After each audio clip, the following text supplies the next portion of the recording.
When we checked in on Tuesday, you mentioned that you were sticking to your schedule and feeling very positively about the task. How did you make that happen? At that point, the week was going great. I convinced Natasha to set study dates after she finished pulmonary consults each day.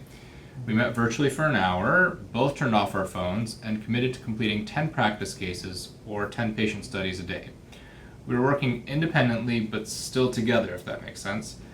I had to mute myself though because I ended up talking through the cases out loud, and Natasha probably thought I was practicing to be a mime, but it helped me.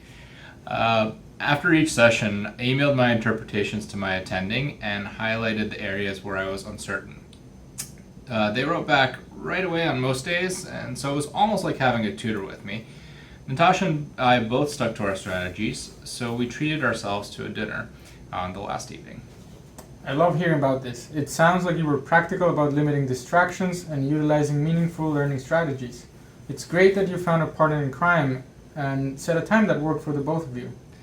It wasn't perfect. I wanted to accommodate Natasha's schedule, but I was too exhausted at the end of the day and kept losing focus. I also thought I would get through way more cases in an hour, so I felt like I was always rushing through the last few. But there were definitely some strategic aspects that worked really well for me. I stayed off social media for an entire hour, and I was really able to handle confusing cases by working through them out loud. Natasha and I also may have done some humble bragging on the fellows group chat about our study sessions, and everybody was actually kind of impressed, and a few people even wanted to see if they could join us. I still have a lot to learn, but I feel much more energized by the process. This is terrific, Rustic. Developing personalized learning habits starts out with a lot of trial and error. It's great that you've landed on a few strategies that can help you in any learning situation. You sound really confident about advancing your PFT interpretation skills.